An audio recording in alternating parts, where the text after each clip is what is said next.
Press meet కు వచ్చేసినటువంటి Congress party కుటుంబ సభ్యులకు పత్రికా మిత్రులకు ప్రింట్ ఎలక్ట్రానిక్ మిత్రులకు నమస్కారం తెలియజేస్తూ డాక్టర్ రాజయ్య గారు పదే పదే కడియం శ్రీహరి ఏం అభివృద్ధి చేయలేదు, ఉత్తమాటలే చెప్తున్నాడు, నేనే అభివృద్ధి చేసిన అని గోపాల్ ప్రచారం చేస్తున్నాడు.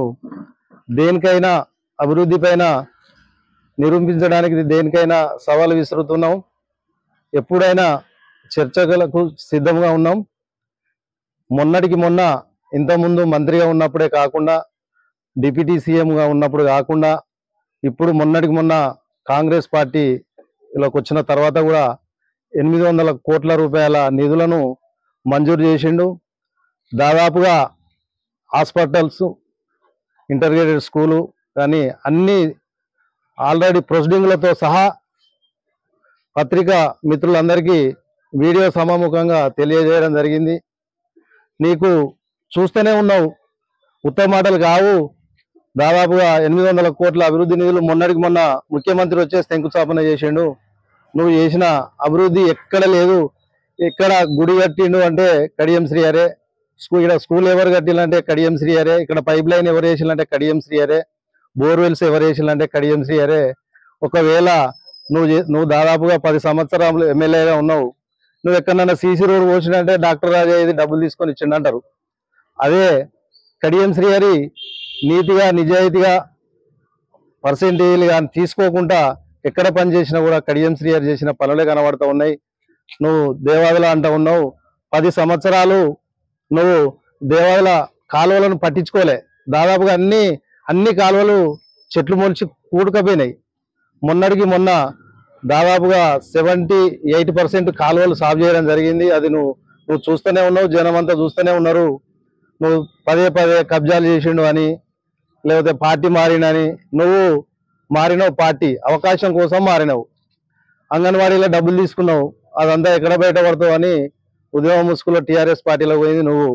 కడియం శ్రీహరిని ఎమ్మెల్యే గారిని పదే పదే పార్టీ మారిన అంటూ ఉన్నావు. నువ్వు పార్టీ మారింది వాస్తవమే.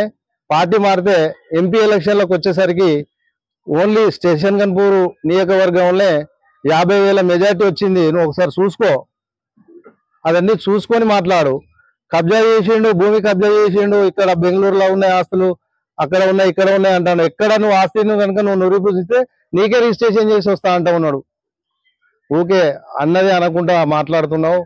నువ్వు రేపు స్థానిక సంస్థలల్లో నీ టీఆర్ఎస్ పార్టీ ఏం చేతో చూస్తావు, ఏం జరగబోతో చూస్తావు.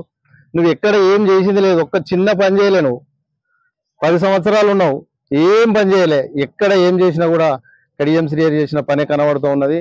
నువ్వు ఇప్పటికైనా కూడా అట్లాంటి చౌకబారు మాటలు బంద్ చేసి నువ్వు ఎప్పుడంటే అప్పుడు అభివృద్ధిపై చర్చకు సిద్ధంగా మా ఎమ్మెల్యే గారు ఉన్నాడు, మేము ఉన్నామని తెలియజేసుకుని కేంద్రంలో మీడియా సమావేశం ఏర్పాటు చేసినటువంటి మండల పార్టీ అధ్యక్షులు సభాధ్యక్షులు నూకల ఐలన్న గారికి మరియు నాతోటి ప్రాణ సామాన్యులైనటువంటి కాంగ్రెస్ పార్టీ కుటుంబ సభ్యులందరికీ వందనం, శుభాభివందనం. అదేవిధంగా పత్రికా మీడియా మిత్రులకు కూడా నా యొక్క శుభాభివందనాలు తెలియజేస్తున్నాను. నిన్న మునుపెన్నడూ లేని విధంగా జఫర్గఢ్ మండల కేంద్రంలో మాజీ శాసనసభ్యులు డాక్టర్ తాటికొండ రాజయ్య గారు పత్రికా సమావేశం ఏర్పాటు చేయడం జరిగింది. కనీసం ఆ పత్రికా సమావేశానికి పస్సా లేదు. అసలు దేనికోసం ఏర్పాటు చేసిండు, దేన్ని కౌంటర్ చేసిండంటే దొంగే దొంగ అన్నట్టుగా, నిజాన్ని 100 సార్లుగా చెప్తే అబద్ధం అవుతుంది అన్నట్టుగా పనికిమాలిన మాటలు మాట్లాడడం జరిగింది. కడియం శ్రీహరి గారు అభివృద్ధి చేయలేదు, 800 కోట్ల రూపాయల నిధులు తీసుకొచ్చింది వాస్తవం కాదు అనే నంగనాచి మాటలు మాట్లాడడం జరిగింది. 800 కోట్ల నిధులు తీసుకొచ్చింది పత్రికా ముఖంగా 50,000 పైచిలకు జనాభా సాక్షిగా శివునిపల్లి మార్కెట్ ప్రాంతంలో సీఎం సాక్షిగా మాట్లాడడం జరిగింది. అది దేనికి ఎంత అని కూడా వివరంగా వివరించడం జరిగింది. కానీ దాన్ని చూసి ప్రజలు యూనిటీగా తయారైపోతారని చెప్పి ఇది కడియం శ్రీహరి ఇయ్యలేదు, గతంలో టిఆర్ఎస్ ప్రభుత్వం చేసింది అంటాడు.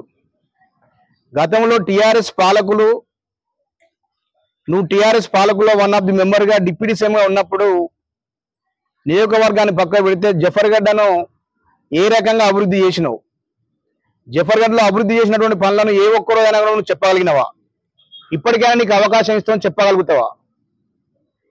నిన్న అన్నాడు రేవంత్ రెడ్డి గారి ప్రజాపాలన అంటే తనకున్నటువంటి బలహీనతలను మాట్లాడిండు, స్వచ్ఛందంగా ఒప్పుకున్నాడు. ప్రజాపాలన అంటే 1000 మంది ఉండాలి, తినాలి, తాగాలి, డ్యాన్స్ చేయాలి, కోలాటం చేయాలన్నాడు. ఇది నీకు సిగ్గుందా రాజయ్య? ప్రజలను ఏ సంస్కృతి వైపు నువ్వు తీసుకుపోతా ఉన్నావు? తిని డ్యాన్స్ చేసి బర్త్డే కేకులల్లా కూర్చొని అంగరంగ వైభవం చేసి మహిళల పట్ల చిన్న చూపు చూసినందుకు నీకు మానవత్వం ఉండదని చెప్పాలనా? స్టేషన్ గన్పూర్ నియోజకవర్గ ప్రజలు చాలా చరిత్రాత్మకమైనటువంటి ప్రజలు. వరంగల్ ఉమ్మడి జిల్లాలోనే స్టేషన్ గన్పూర్కి ఒక పెద్ద చరిత్ర ఉంది. ఇక్కడ నుండి ఎవరు గెలిచినా కూడా శ్వాసించి మంత్రి పదవి తీసుకుంటారు, రాష్ట్ర ప్రభుత్వానికే వెన్నుదన్నుగా ఉంటారు. 1969లో తెలంగాణ సాయుధ పోరాటంలో విరోచితంగా కొట్లాడినటువంటి చరిత్ర స్టేషన్ గన్పూర్ గడ్డకున్నది. ఆ తర్వాత 2002లో తెలంగాణ ఉద్యమంలో కీలకంగా పనిచేసి ఎంతో మంది రక్తాన్ని చిందిస్తే వాళ్ళ రక్తపాతంతో తెలంగాణ ఏర్పడితే నువ్వు భూమిని ముద్దాడి ఏం చేయాలో అర్థం కాని పరిస్థితిలో ఒక దళితుడు అని నీకు డిప్యూటీ సీఎం పదవి ఇస్తే 6 నెలలు తిరగక ముందే నేను మొదటి డిప్యూటీ సీఎం అంటావు, నేను తెలుగు ముఖ్యమంత్రి అంటావు. ప్రపంచంలోనే 6 నెలలు కాకముందుకే భక్తుడప్ అయినటువంటి డిప్యూటీ సీఎం ఎవరు ఉన్నారంటే ప్రపంచంలోనే ఏకైక వ్యక్తి డిప్యూటీ సీఎం డాక్టర్ రాజయ్య. అవన్నీ పనికిమాల విషయాన్ని వదిలిపెట్టి కడియం శ్రీహరి గారు అభివృద్ధి చేస్తలేడు. అసలు నిన్న ప్రెస్ మీట్ దేనికోసం పెట్టిండు? పిచ్చిలేసి పెట్టిండా? కనీసం కార్యకర్తలైనా కూడా ఆయనకు చూపించనుండే. గన్పూర్ చరిత్ర ఏంటిది? గన్పూర్ ఏ పద్ధతిలో నడుస్తా ఉంది? కడియం శ్రీహరి అనే ఒక దళిత అంబేద్కర్ వారసుడు నీతి నిజాయితీ నిబద్ధతతోటి చాలా సక్రమంగా నిజాయితీగా తన ప్రణాళిక, తన ఎజెండా, అభివృద్ధి మార్గం అని చెప్పి ఒకవైపు నడుస్తా ఉంటే గురిజ కింద తన కింద నలుపెరగనట్లుగా ఊరికే దొంగ అన్నట్టుగా ప్రతిసారి వచ్చి ఒకరోజు గన్పూర్లో ప్రెస్ మీట్ పెడతాడు. పిచ్చిలేసినట్టుగా దేవునూరులో 2000 ఎకరాల భూమి ఉన్నది అంటాడు. అసలు దేవునూరులో భూ విస్తీర్ణం ఎంతనో నీకు తెలుసా? దేవునూరు గుట్టలు మొత్తం కలిపితేనే 2500 ఎకరాలు. దాంట్లో 2000 ఎకరాలు కడియం శ్రీహరి ఆక్రమిస్తే పార్శ్వ భూ ఎక్కడ పోయింది? అన్యాక్రాంతమైన భూ ఎక్కడ పోయింది? అసెంట్ భూ ఎక్కడ పోయింది? మిగతా రైతుల రెవెన్యూ భూ ఎక్కడ పోయిందో ఆ విషయాన్ని లెక్కలు తీయకుండానే నీవు ఉమ్మడి వరంగల్ జిల్లాలో ఒక దళితునిగా నిన్ను అగ్రవర్ణాలైనటువంటి పల్లారాజరెడ్డి గారు, కొంతమంది అగ్రవర్ణ నాయకులు పావు ఉపయోగిస్తే నువ్వు కుక్కలాగా మొరుగుతున్నావు తప్ప నీకు ఎలాంటి అవగాహన లేదని చెప్పి సభాముఖంగా నేను తెలియజేస్తున్నాను. ఇప్పటికైనా పల్లారాజరెడ్డి లాంటి వాళ్ళ మార్గదర్శనమైనటువంటి మాటలు విని నువ్వు మోసపోతే నువ్వు ఓడిపోవచ్చు, కానీ స్టేషన్ గన్పూర్ లో దాటికొండ రాజయ్య అని ఒక మాజీ ఎమ్మెల్యే అనేటువంటి పేరు కూడా రూపు మార్చిపోతుంది అని చెప్పి నేను సభాముఖంగా నేను గుర్తు చేస్తున్నాను. నీ పేరు రాజయ్య అని ఉండాలనుకుంటే నువ్వు గుంటి నక్కలాగా మారి అగ్రవర్ణాలనేటువంటి రాజశేఖరరెడ్డి మాటలో ఇంకోళ్ళ మాటలో విని నువ్వు విచ్ఛిన్నం కాకు రాజయ్య. నీకు రాజయ్య అనే డాక్టర్ పేరు ఉండొచ్చు, దాన్ని దక్కించుకోవాలనుకుంటే కనీసం అవగాహనతోటి నువ్వు నీ పార్టీకి కట్టుబడి పనిచేయి. కానీ నువ్వు అవినీతికి పాల్పడి అక్రమాలకు పాల్పడి ఈ రోజు రేవంత్ రెడ్డి గారు ప్రజాదానాన్ని వేస్ట్ చేయొద్దని చెప్పి ఒకే దగ్గర గణపురం ప్రాంతంలో 800 కోట్ల వరకును ఓపెనింగ్ చేస్తే నువ్వు అట్లా కాదు, ఊరూరు తిరగాలంటే ఊరూరుకు 1000 కోట్లు ఖర్చు పెట్టాలి. సీఎం గారు వచ్చిందంటే గవర్నమెంట్ ఒక 50 కోట్లు ఖర్చు పెట్టాలి. 800 కోట్లకు ఎన్ని ఖర్చు కావాలి? 800 కోట్లు ఖర్చు అయిపోతాయి. అంటే నీ ఉద్దేశం ఏంటిది? తినాలి, తాగాలి, డాన్స్ చేయాలి, కోలాటం ఆడాలి, ఆ 10 లక్షల రూపాయలకు 2 లక్షల రూపాయలు పర్సెంటేజ్ తీసుకోవాలి, నీ బంకర్ చేయాలి. ఆ పద్ధతిని ఇంకా కూడా నువ్వు ఇప్పుడు రాబోయే తరానికి నేర్పవద్దని చెప్పి రాజయ్యకు నేను సభాముఖంగా తెలియజేస్తూ ఈ అవకాశం ఇచ్చిన పెద్దలందరికీ నమస్కారం తెలియజేస్తున్నా. పత్రికా మీడియా మిత్రుల సమావేశం ఏర్పాటు చేసిన మండల పార్టీ అధ్యక్షులు ఐలన్న గారికి, మరి మా తోటి కాంగ్రెస్ పార్టీ కుటుంబ సభ్యులందరికీ పేరు పేరున నమస్కారాలు తెలియజేస్తూ, నిన్నటి రోజున తాటికొండ రాజయ్య గారు చేసిన ఆరోపణలను తీవ్రంగా ఖండిస్తూ, అభివృద్ధి అనేది శూన్యం అనేది హెడ్లైన్ పెట్టించింది. మీరు ఉన్నప్పటి కానించి ఇప్పటి వరకు ఏం జరిగింది? కడియంశేర్ సార్ వచ్చిన మొన్నటి డిసెంబర్ 23 గెలిచిన కానించి ఈ రోజు వరకు స్టేషన్ గన్పూర్ నియోజకవర్గంలో ఎన్ని అభివృద్ధి కార్యక్రమాలు ప్రారంభమైనాయి, ఎన్ని అభివృద్ధి కార్యక్రమాలకు శంకుస్థాపన అయిందో పూర్తి వివరాలు మీడియా మిత్రులకు కాపీలు ఇవ్వడం జరిగింది. అన్ని గ్రామాలల్లో సీసీ రోడ్లు, మొన్న కోట్ల రూపాయల సీసీ రోడ్లు ప్రారంభోత్సవాలు శంకుస్థాపనలు పూర్తి అయినాయి. ఇంకా కొన్ని గ్రామాలలో కాలేదు. ఉదాహరణ మా గ్రామంలో దాదాపు 80 లక్షల రూపాయల సీసీ రోడ్డు పోయడం జరిగింది. ఇంకా వాటిని ప్రారంభం కూడా చేయలే. అభివృద్ధి శూన్యమని మాట్లాడతాను. ఎట్లా నీకు శూన్యం లెక్క కనబడుతుంది? ఊళ్ళకి ఒక జఫర్గఢంలో దాదాపు 1.5 కోటి రూపాయల సీసీ రోడ్డు పోసిండ్రు. కొత్తగా నీకు అక్కడి నుంచి అక్కడికి మా కోఆపరేటివ్ ఆఫీస్ నుంచి అటు పక్క వడ్డగూడెం బైపాస్ రోడ్డు దాదాపు 1 కోటి రూపాయలతో పోసింది. సీనా ఇట్రా 1 కోటి రూపాయలతో పోసిండ్రు. మరి మొత్తమే అభివృద్ధి శూన్యమని చెప్పి ఇక్కడ నాయకులు మాట్లాడతాను. మరి ఎట్లా శూన్యం కనబడ్డది? కోట్ల రూపాయలు, 100 కోట్ల రూపాయలు తీసుకొచ్చి రాసిండు, అభివృద్ధి చేస్తాడు కదా. ఇండ్లు కూడా మీకు ఎన్ని ఇల్లు కావాలో 3,500కు ఇంకొక 1,500 వచ్చినాయి. 5,000 ఇండ్లు ఇప్పుడు ఆల్రెడీ అన్ని గ్రామాలకు ప్రొసీడింగ్ వస్తాయి. ఇది హౌసింగ్ కనబడతలేదా? శూన్యం అంటే అసలు నీకు టిఆర్ఎస్ పార్టీని వదిలిపెట్టి కాంగ్రెస్ పార్టీలో చేరుతామని ఢిల్లీలో నెల రోజులు ఉండవు. మీకు అపాయింట్మెంట్ ఇవ్వలేదు, పర్వాలేదు, తిరిగి మళ్ళీ వచ్చి టిఆర్ఎస్ లో ఉండవు. టిఆర్ఎస్ లో ఉంటే ఒక దళిత కాన్స్టిట్యున్సీలో దళిత నాయకుడిని నిన్ను నమ్మి నిన్నటి మీ రజతోత్సవ సభకు నీకు డబ్బులు ఇవ్వలే పార్టీ. ఎక్కడనే ఉన్న పల్లా రాజేశ్వరరెడ్డిని తీసుకొచ్చి పల్లా రాజేశ్వరరెడ్డి అనుచరులు వాళ్ళు కలిసి మీకు మీ రజతోత్సవ సభకు కోట్ల రూపాయలు ఇక్కడ ఖర్చు పెట్టిండ్రు. కానీ నిన్ను నమ్మి నీ చేతికి డబ్బులు ఇవ్వలే. అంటే మీ స్థానం ఏందో ఇక్కడ లోకల్ గా ఉన్న కాన్సెన్స్ పరువు తన పక్క కాన్సెన్స్ వచ్చి ఇక్కడ ఇన్ఛార్జ్ గా పెట్టాలని తెలియస్తాడు.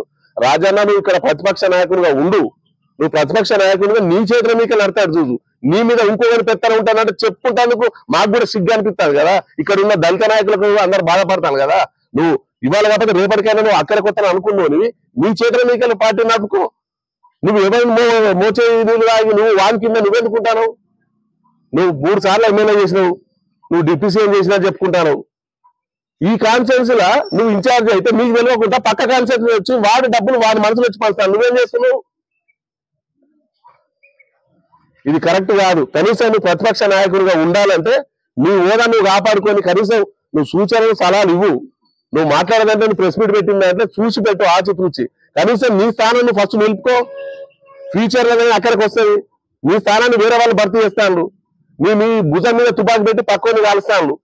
నువ్వు అది దాన్ని సవరణ చేసుకో. ఫస్ట్ స్టేషన్ గన్పూర్ కాన్ఫరెన్స్ కి ఇన్ఛార్జ్ అని చెప్పుకుంటాను, కానీ ఇన్ఛార్జ్ నిన్ను నమ్మకుండా పక్క కాన్ఫరెన్స్ వచ్చి ఇక్కడ డబ్బులు ఇచ్చిపోతానంటే నీకున్న విలువే పాడుతో అదే అర్థం చేసుకోవాలి. నువ్వు దయచేసి నువ్వు ఇప్పటికైనా ప్రతిపక్ష నాయకుడిగా ఉన్నావు. ప్రతిపక్ష నాయకుడు హోదాను పూర్తిగా తెచ్చుకో. కాన్ఫరెన్స్ ఇన్ఛార్జ్ గా టిఆర్ఎస్ పార్టీలో ప్రతిదీ నీ చేతిలో నీకే నడిచే ఫస్ట్ చూసుకో. అది విడిచిపెట్టి అంటే పొద్దుగాలు వస్తే కడియంశేర్ గారి కుటుంబం మీద ఆరోపణలు ఎందుకు? నీ ప్రతిపక్ష హోదా నీ పార్టీలో నీకు అది ఉన్నాయో లేదో. నిన్ను 4 రోజులు వాడుకొని రేపు అవసరం అనుకుంటే ఆ టికెట్ వేరే వాళ్ళకి అమ్ముకుంటాను. ఇప్పుడు పెట్టే నాయకుడి పెట్టుబడి కూడా ఆ పెట్టుబడి అందుకే పెడతాను. నీ చేతికి డబ్బులు ఇవ్వకుండా రేపు నీకు టికెట్ ఇవ్వాలా వద్దని నిన్ను 4 రోజులు పావుగా వాడుకొని నెక్స్ట్ కొత్తకి ఇక్కడ ఇస్తాననే ఆలోచనతోనే డబ్బులు వాళ్ళు ఖర్చు పెట్టుకుంటారు. ఇది నేను నేర్చుకోవాలి రాజన్న. దయచేసి ఇప్పటికైనా అవాకులు చెవాకులు పేలకు ఏ నియోజకవర్గాలైనా ఎక్కడైనా ఇప్పుడు ఈ సంవత్సరంలో 2024-25లో ప్రతి గ్రామంలో సీసీ రోడ్లు పోసి ఉన్నాయి. ప్రతి గ్రామంలో ఇల్లు వచ్చి ఉన్నాయి. ప్రొసీడింగ్ రేపో మాపో ఆల్రెడీ బయటకు వెళ్ళింది. ఇల్లు వర్క్ స్టార్ట్ అయిపోయినాయి.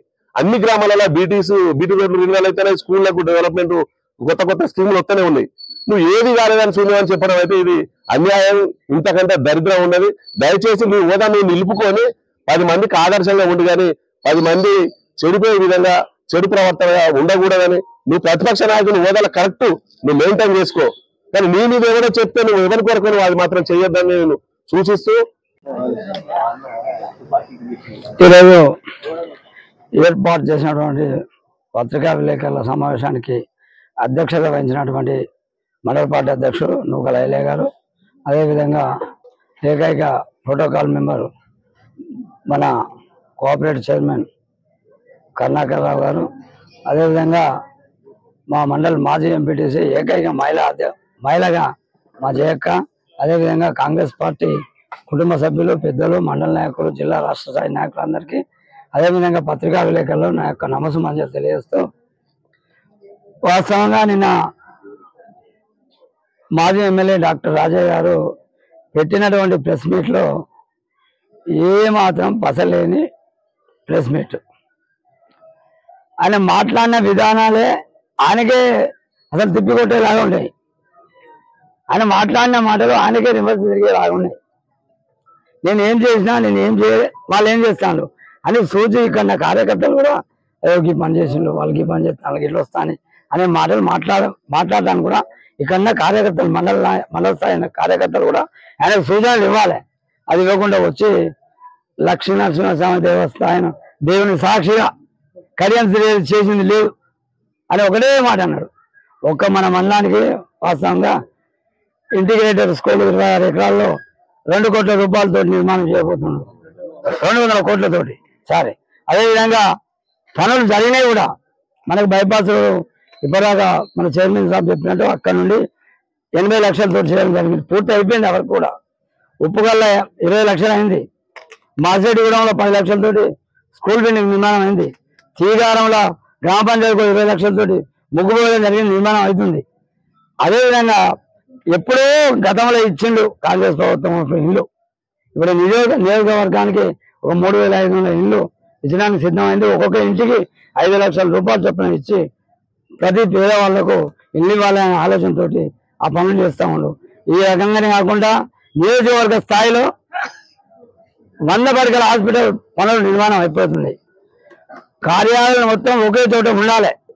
సామూహిక కార్యాలయాల కోసం ఒక ప్రణాళికతోటి ఆయనకు తోచిన విధంగా మంచి ఒక పద్ధతిగా ఉండాలనే ఉద్దేశంతో అక్కడనే ఒకే చోట అన్ని కార్యాలయాలు నిర్మాణం చేయడానికి దానికి కొంత ఖర్చు పెట్టి మొన్న ముఖ్యమంత్రిని పిలిపించి పెద్ద భారీ బహిరంగ సభ ఏర్పాటు చేసి అన్నిటికీ శంకుస్థాపన కూడా చేయడం జరిగింది. అది ఆయన కూడా తెలుసుండి ఎందుకు మాట్లాడుతుండో అర్థమవుతలేదు, ఎందుకు ఫెయిల్ అవుతుండో అర్థమవుతలేదు. అదేవిధంగా ఇంకోటి కూడా చెప్పిండు, ఇక్కడనే నేను ఎవరైనా మళ్ళీ జనగాంలో కలిపినా అని చెప్తామండు. జనగాంలో కలిపినా మేము జనగాం జిల్లా వద్దాంలే, కానీ మా మీద పెట్టిన కేసులేంది, మా కోతలేంది, మా బాధలేంది. 2 అక్టోబర్ సందర్భంగా, గాంధీ జయంతి సందర్భంగా ఇక్కడనే ఒక సమావేశం ఏర్పాటు చేస్తే నేను కల్పనని వెళ్ళిపోయి చక్కగా డైరెక్ట్ పోయి ఇప్పటిదాకా మా కరుణాకర్ రావు చెప్పినాడు, దయాకర్ రావు మాటలు పట్టుకొని మా మండలాన్ని వాళ్ళు కలిపేసిండు. ఎంతో కొంత లబ్ధి పొంది ఎటువంటి పనులు చేసి మమ్మల్ని 70 మందిని కేసుపాలు చేసి కేసులు తిరుగుతాను. మా మహిళా సోదరులు 5-6 సంవత్సరాలు అన్నమోరం వచ్చిన ప్రతి కేసుకు కూలినాలు చేసుకొని బతికే వాళ్ళందరూ కూడా మా వెంట తిరుగుతూ ఉంటే వాళ్ళ బాధలు వర్ణాతీతం చెప్పలేక ఇప్పుడు కూడా మేము ఇంకా 3 కేసుల కోసం తిరుగుతూ ఉన్నాం. మీకు ఒక మంచి చిత్తశుద్ధి ఉంటే, ఆలోచన ఉంటే మా మీద ఉన్నటువంటి కేసులను ఎత్తివేయాలంటే ఇదే నడి సెంటర్లో ఎలక్షన్లో వచ్చిన సందర్భంగా నేను మాట ఇస్తానా రాజయ్య గారు అంటే, మీరు మాట్లాడండి, నేను కేసులు కొట్టేస్తా అని చెప్పినావు. గెలిచిన తర్వాత మళ్ళా శ్రేయర్ గారు ఇంటికి పంపి వాళ్ళ మీద కేసులు ఎత్తాలంటే నేను మాట్లాడలే, నేను కడియం చెప్పింది, నేను చేయకపోని చెప్పిన సందర్భాలు. ఇటువంటి ఎన్నో చెప్పాలంటే ఆయన మీద అన్ని ఉన్నాయి. కానీ వాస్తవమైన మాటలు మాట్లాడు, వాస్తవమైన ప్రతిపక్ష నాయకునిగా మెప్పు పొందు, కానీ అబద్ధాల కోరు మాటలు మాట్లాడి అన్యాయంగా బహిరంగ కాకు అని ఈ సందర్భంగా మీ అందరికీ. అయితే నిన్న మా మాజీ ఎమ్మెల్యే డాక్టర్ రాజయ్య గారు ఒక దావత్ విషయంలో హిమ్మత్నగర్లో దావత్ వెళ్తూ మధ్యలో ఏదో ఒక పుల్లేయాలని చెప్పేసి ఇక్కడ జఫర్లో ప్రెస్ మీట్ పెట్టడం జరిగింది. ఒకటి గుర్తుపెట్టుకోవాలి, మా మాజీ ఎమ్మెల్యే రాజయ్య గారు, మీరు దావత్కి వెళ్ళాలనుకుంటే వెళ్ళండి, దావత్కి వెళ్ళండి, మీ పని ఏదో ముగించుకోండి, తింటారా, తాగుతారా, మూలుబోకులు తింటారా, ఇంకేం తింటారా మీ ఇష్టం. కానీ వాస్తవం ఏదైతే జరుగుతుందో అది ప్రజలకు తెలియాల్సిన అవసరం ఉన్నది. 800 కోట్లు కేవలం కాగితాలు అంటున్నారు కదా, నీ కళ్ళునే లేవో పోయి చూడు. ఇప్పుడు గన్పూర్ లో 100 బెడెడ్ హాస్పిటల్ అది స్టార్ట్ అయింది, వర్క్ స్టార్ట్ అవుతుంది, స్టార్ట్ అయి చేస్తున్నారు. అక్కడ వారం రోజుల నుంచి పనులు చేస్తున్నారు. అది గుర్తుపెట్టుకోవాలి ఎమ్మెల్యే రాజా గారు. సేమ్ టైము ఇంటిగ్రేటెడ్ స్కూల్ ఏదైతే ఆయన కబ్జా పెట్టిందో 26 ఎకరాలు ఆయన కబ్జా పెట్టిన దాంట్లో అదే భూమిని ఇదే కడియం శ్రీహరి సార్ ప్రస్తుతం ఉన్న ఎమ్మెల్యే గారు తీసి వెలికి తీసి అందులో ఇంటిగ్రేటెడ్ స్కూల్ పెడతా ఉన్నారు. నీకు కడియం శ్రీహరి సార్ కున్న తేడా అది. నువ్వు కేవలం నేను దళితుని అనుకున్నావు, నువ్వు నిట్టు నిలువున ముంచిన దళితులే. ఈ కాన్స్టిట్యున్సీలో దళితులు ఎవరైతున్నారో ప్రతి ఒక్కరి దగ్గర 2 లక్షలు 3 లక్షలు వసూలు చేసిందే నువ్వు. వాళ్ళకి దయచేసి వాళ్ళకి డబ్బులు ఇచ్చే. ఇప్పుడైనా నువ్వు దళితులకి ఏమైనా న్యాయం జరగాలంటే వాళ్ళ దగ్గర వసూలు చేసిన డబ్బులు నువ్వు వాళ్ళకి ఇచ్చేయాలి, ఇచ్చేసి మాట్లాడాలి. అసలు నీకు మాట్లాడే హక్కు కూడా లేదు. ఎందుకంటే ఈ కాన్స్టిట్యున్సీని 15 సంవత్సరాలు దోచుకున్నావు నువ్వు, పర్సంటేజ్లు అని చెప్పేసి కార్యకర్తలనే దోచుకున్నావు. ఎవరైతే నీ వెనకాల తిరిగిరో వాళ్ళనే నువ్వు దోచుకున్నావు. వాళ్ళని పీడించి నువ్వు బాగుపడితే వాళ్ళు చేసింది ఏం లేదు. కడియం శ్రీహరి సార్ కేవలం అభివృద్ధి గురించి ఈ పార్టీలో రావడం జరిగింది. రేవంత్ రెడ్డి వెంట నడిచి ఈ కాన్స్టిట్యున్సీని డెవలప్ చేయడానికి మాత్రమే పనిచేస్తున్నారు. దయచేసి వచ్చే అభివృద్ధిని వీలైతే నువ్వు చూడు, లేకపోతే ఇంట్లో పడుకో, అంతేగాని డెవలప్మెంట్ ని అడ్డుకోవాలని చూడకని చెప్పేసి మనం. అయితే రాజయ్య గారు, మాజీ ఎమ్మెల్యే రాజయ్య గారు నిన్న నేనేదో అడ్డుకున్నా అని చెప్పేసి ఏదో ప్రెస్ మీడియా ప్రకంగా చెప్పినట్టున్నారు. కానీ ఒక్కటి చెప్తున్నా, నేను వాస్తవానికి అడ్డుకున్నా. ఈ జఫర్గఢ్ మండలము నువ్వు జనగాం జిల్లాలో కలుపుతున్నావు, మాకు జనగాం జిల్లా వద్దు, హన్మకొండలో కలపాలని ఆ రోజు అడ్డుకున్నది వాస్తవము. ఆ రోజు నువ్వు 70 మంది పైన మహిళలతో పాటు కేసు పెట్టింది వాస్తవం కాదా? తర్వాత నువ్వు ఇక్కడ మండలంలో వాస్తవం అడ్డుకునే తెలంగాణ ఉద్యమము ఉర్రెత్తును ఊగుతుంటే ఆ రోజు నువ్వు కాంగ్రెస్ పార్టీలు ఉన్నావు, అక్కడ అందరూ మేము అడ్డుకున్న మాట వాస్తవము. ఎందుకంటే ఉద్యమంలో అందరూ సకల జనులు సమ్మేస్తుంటే నువ్వు మాత్రం నువ్వు కాంగ్రెస్ పార్టీలో ఎంజాయ్ చేసుకుని తిరుగుతున్నావు. ఆ రోజు నువ్వు ఉద్యమంలో లేవు. ఆ ఉద్యమంలో మాత్రం నిన్ను అడ్డుకున్నాను తప్పితే నువ్వెక్కడ అసలు నువ్వు కాంగ్రెస్ పార్టీ కాదు, బీఆర్ఎస్ పార్టీకి చేసింది ఏం లేదు, శూన్యము.